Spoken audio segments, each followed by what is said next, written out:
Jumpa lagi bersama dengan saya, Mr. Sorchan, di dalam channel pengembangan kepribadian atau mentoring self improvement.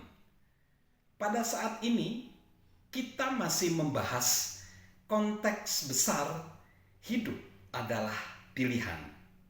Dan opsi yang kita pilih, yang saat ini kita pelajari adalah bertumbuh. Bertumbuh adalah pilihan. Memilihlah untuk bertumbuh. Robert Schuller berkata, apapun yang Anda lakukan hari ini, lakukanlah lebih baik esok hari. Konsep pertumbuhan adalah esok hari harus lebih baik dari hari ini. Hari ini lebih baik dari hari kemarin. Albert Schweitzer berbicara tentang pertumbuhan adalah rahasia terbesar dari kesuksesan adalah menjalani hidup sebagai seseorang yang tidak pernah merasa lelah. Orang yang tidak pernah merasa lelah untuk terus bertumbuh, berkembang di dalam kehidupannya.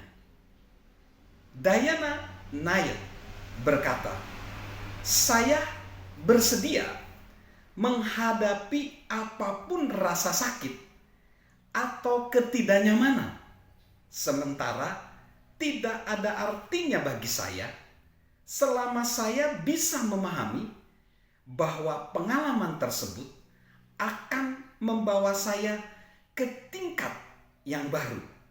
Saya tertarik dengan yang belum saya ketahui, dan satu-satunya jalan menuju yang belum diketahui adalah dengan menerjang rintangan suatu proses yang seringkali menyakitkan. Yang dikatakan Diana Nayet ini benar. Seringkali ada banyak hal-hal yang menyakitkan di dalam hidup kita. Itu adalah salah satu atau banyak hal di dalam peristiwa yang menyakitkan itu sebagai proses pertumbuhan atau perkembangan pribadi kita. Edwin Markham, dia berbicara tentang manusia tidak akan menjadi bermakna kalau dia tidak bertumbuh. Dia berkata demikian, kita buta sampai kita melihat bahwa tidak ada rencana manusia yang pantas kalau rencana itu tidak membentuk orang tersebut. Mengapa membangun kota ini sangat megah jika manusia merusaknya? Sia-sia saja kita membangun dunia, kecuali si pembangun ikut bertumbuh. Wow, ini luar biasa ya, bahwa apa yang dilakukan manusia harus melibatkan manusia itu sendiri berkembang, bertumbuh.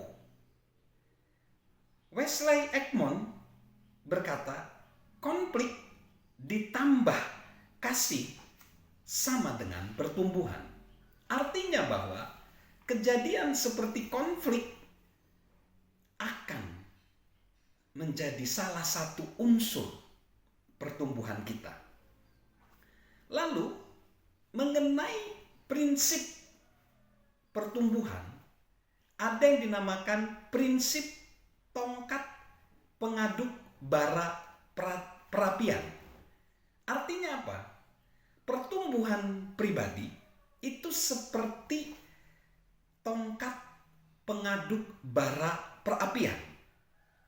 Jika kita ingin memanaskan tongkat pengaduk bara perapian, kita pasti tidak akan menempatkan tongkat itu jauh dari api. Kalau kita ingin menjadi pribadi yang bertumbuh, kita harus ada di tempat yang panas. Tempat yang panas itu apa? Satu, kita menghabiskan waktu meluangkan waktu dengan orang-orang hebat.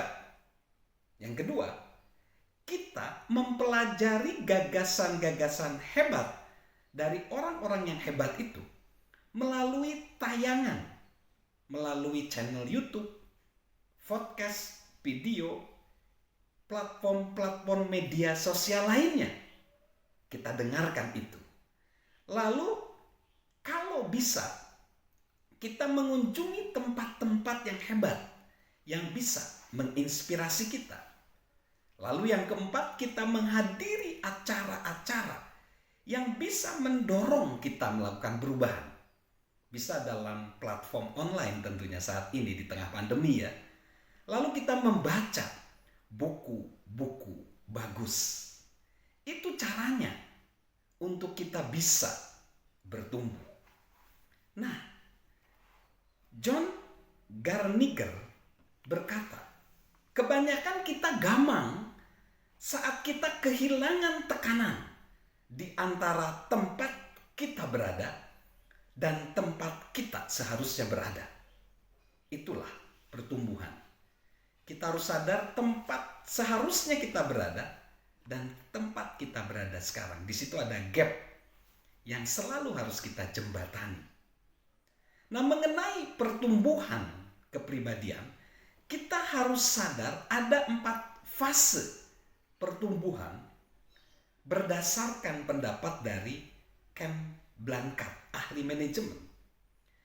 Misalnya, ada 4 di sini dia katakan. 1, kalau kita posisinya sebagai pemula yang antusias, kita memerlukan seseorang untuk membantu mengarahkan. Kedua, kalau kita posisinya adalah pembelajar yang sudah paham, kita memerlukan seseorang untuk membimbing kita. Yang ketiga, kalau posisi kita sudah mampu tetapi penuh kehati-hatian, kita perlu pendukung untuk mendorong kita. Dan yang keempat, kalau posisi kita adalah orang yang sudah sukses tapi terlalu mengandalkan diri sendiri, kita perlu orang lain untuk mencapai, mewujudkan impian kita. Nah, temukanlah orang yang kita perlukan membantu kita sesuai fase perkembangan tersebut. Marshall McLuhan berkata mengenai pertumbuhan, kecemasan kita itu sebagian besar karena mencoba mengerjakan tugas hari ini dengan peralatan kemarin. So, mari kita bertumbuh. Sebagai pilihan dalam hidup kita, kita menjadi pribadi yang bertumbuh dan berkembang. Dan itu harus dibangun di dalam keseharian, sehari-hari, menjadi habit atau kebiasaan. Mengenai keseharian itu, John C. Maxwell berkata demikian, bahwa kita perlu mengalami perubahan dengan mengubah apa yang kita lakukan. Dia berkata demikian, kehidupan Anda mulai berubah ketika Anda mengubah sesuatu yang Anda lakukan setiap hari. Jadi, kegiatan sehari-hari perlu kita rubah. Salam pertumbuhan, salam sehat dari saya, Mr. Socha.